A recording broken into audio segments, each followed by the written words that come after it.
Diet and the impact of diet on metabolism is something that is generally ignored in the education of health and medical professions.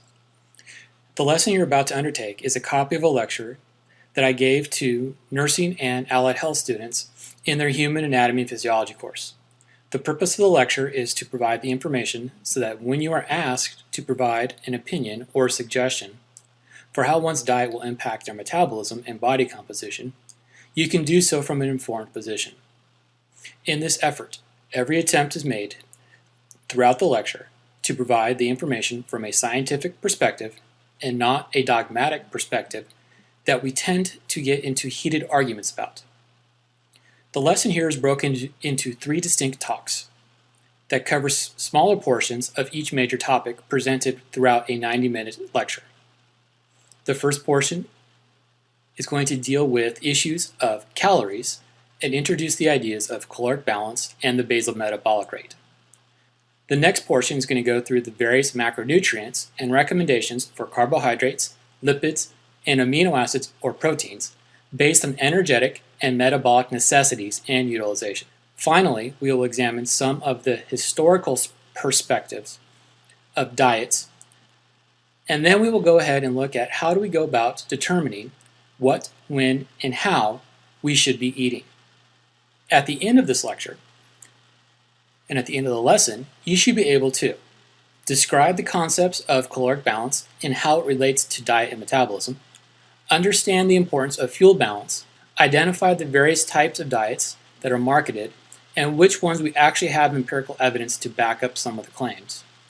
Discuss the importance of the various nutrients in a person's diet and how those nutrients will influence their metabolism, and be able to determine your own basal metabolic rate, as well as instruct others on how to do so, and how that might allow you to determine the caloric balance necessary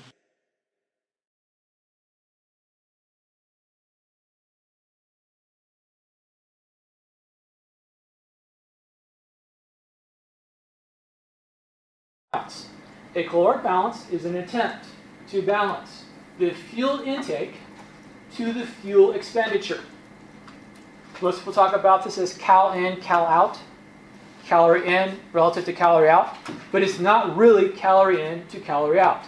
It's fuel source in to fuel source used.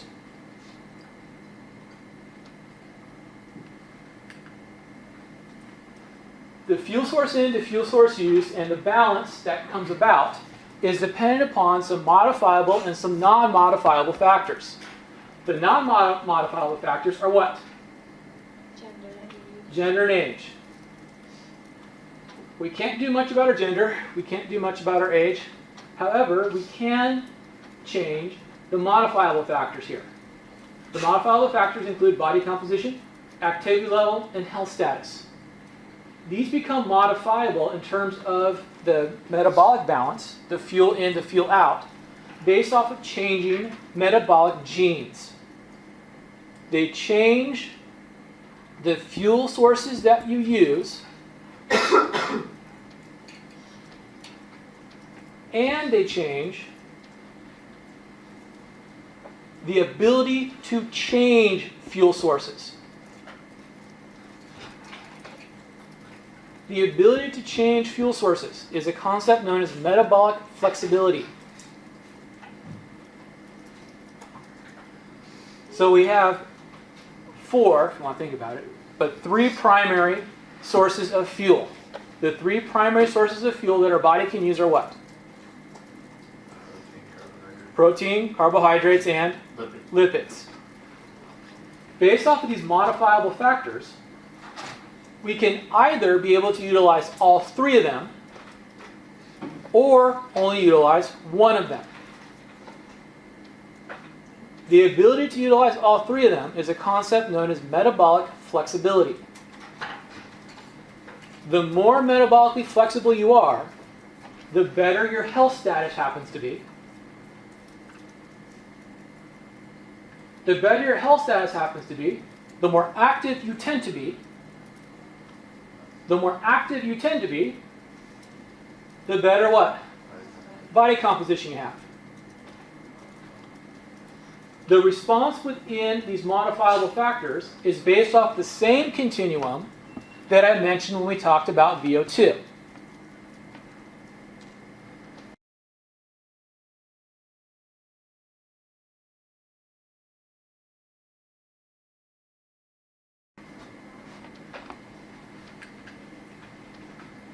The way in which we establish the energetic and metabolic determinants is based on what's referred to as a basal metabolic rate. A basal metabolic rate, unless we actually do an RER, a resting energetic expenditure, which is basically where we stick a mask on you, put you in a quiet room, and have you rest like we're doing a resting heart rate, and we measure the gas exchange that's going on, is we do it via an estimation. And yes, I'm going to ask you to do the estimation right now. There are two distinct estimations based off of the non-modifiable factors. I'm assuming most of you are going to use this, and very few are going to use this.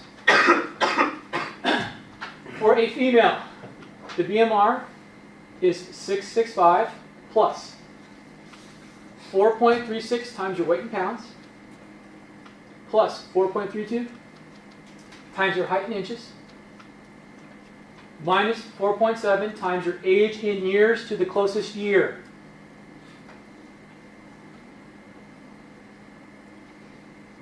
For guys, it's 66 plus 6.22 times your weight in pounds, plus 12.7 times your height in inches, minus 6.8 times your age in years to the closest year. That is the BMR based off of the non-modifiable factors.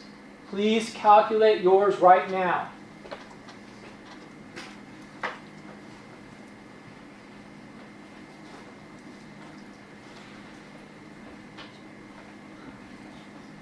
And the activity conversion factor? I'll get that in a second.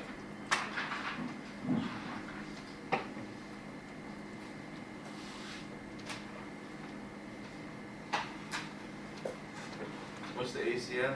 I'll get that in a second.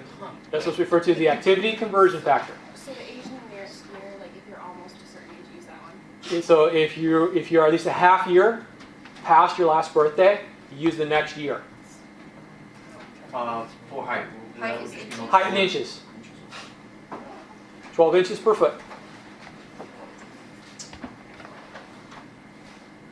You then take the number you just got and you multiply it by your activity conversion factor. This takes into account the modifiable factors. If all you do is regular activities of daily living, you get up out of bed, you bathe yourself, cook your own food, you clean up after yourself, you walk around. You take the number you just got and multiply it by 1.3. If you have at least 3 days per week of light activity, you multiply by 1.4. If you have at least 4 days of moderate activity, or at least 5 days of light activity, you multiply by 1.6. If you have an entire week of moderate activity, so if you have five days of moderate activity, or if you have an entire week of light activity, you multiply by 1.8.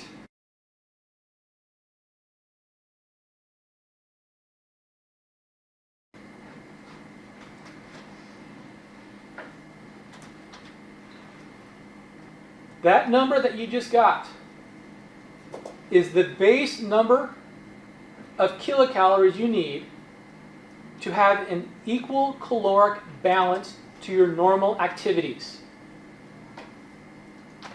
Every day? Yep. This is that number that everybody says based on a 2,000 calorie diet. And the reason why we use the 2,000 calorie diet is because 2,000 is a very what?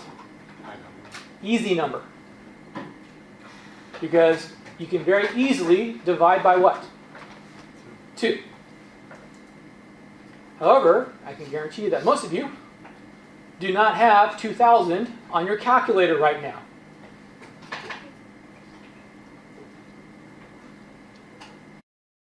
I have 2,000 on my calculator. Yes. Very few of you will have 2,000. Most of you have some number after 2,000. Most of you will be at 2,100 plus. Some of you will be at below